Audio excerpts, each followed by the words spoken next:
नमस्कार किसान भाइयों, स्वागत है आपका एएसपी किसान सुविधा चैनल में।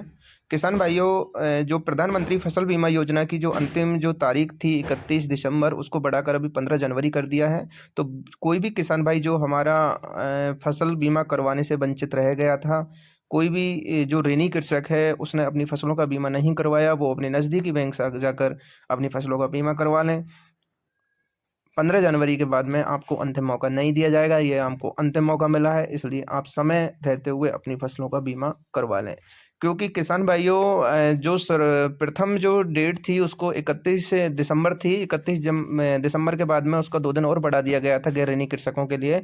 लेकिन जो हमारे ऋणी कृषक हैं, जो जिन किसान भाइयों ने केसीसी ले रखा है, बैंक से कोई भी प्रकार का ऋण ले रखा है एग्रीकल्चर से संबंधित, उन किसान भाइयों का स्वतः बीमा हो जाता था। लेकिन कोई कोई किसान भाई जाकर एप्लीकेशन देकर बैंकों में अपने फसलों को बीमा करवाने से बंद करवा दिया था। वो किसान भाई, अगर आप उन फसलों का बीमा करवाना चाहते हैं तो 15 जनवरी तक अपनी फसलों का बीमा करवा लें। क्योंकि किसान भाइयों, मौसम को भी आप देखते हुए आपको अंदाज़ा भी लगा रहा होगा कि आने वाले टाइमों पे बारिश भी हो सकती है। तो अपने जैसे सरसों की जो फसल है उसमें ज़्यादा जो खराबा देखने को मिलता है, उस खराबे से अगर आपको अगर आर्थिक सपोर्ट चाहिए है तो आप अपनी फसलों का बीमा करवा के रखें, जिससे आपको एक अच्छी प्रकार से सरकार के माध्यम से एक अच्छी प्रकार की हेल्प भी मिलती है।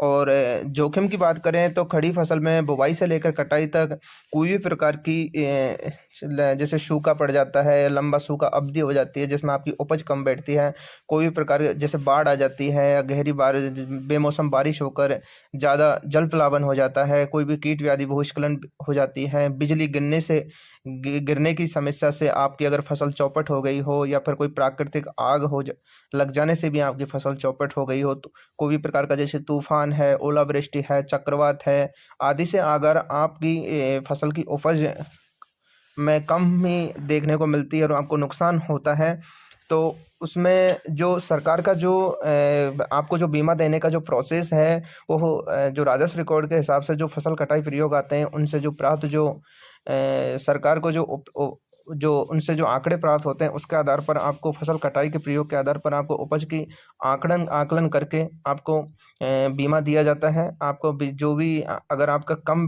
उपज बैठती है तो आपको उसका आर्थिक क्षति ना हो, इसलिए आपको उसकी बीमित राशि दी जाती है।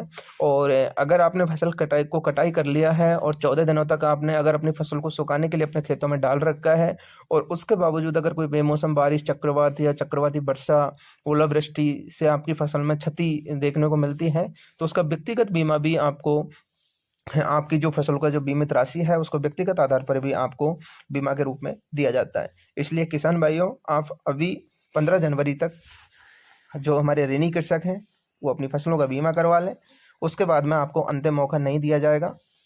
अगर कोई भी समस्या हो तो किसान भाइयों, स्क्रीन पर मेरा मोबाइल नंबर भी आपको शो हो रहा है, आप मुझे कॉल भी कर सकते हो। और अगर आपको वीडियो पसंद आया हो तो आप हमारे चैनल को सब्सक्राइब और लाइक करें, जिससे कि आपको समय पर नोटिफिकेशन मिल सके और आप हमारी वीडियो को समय पर देख सकें और उनका फ़ायदा ले सकें।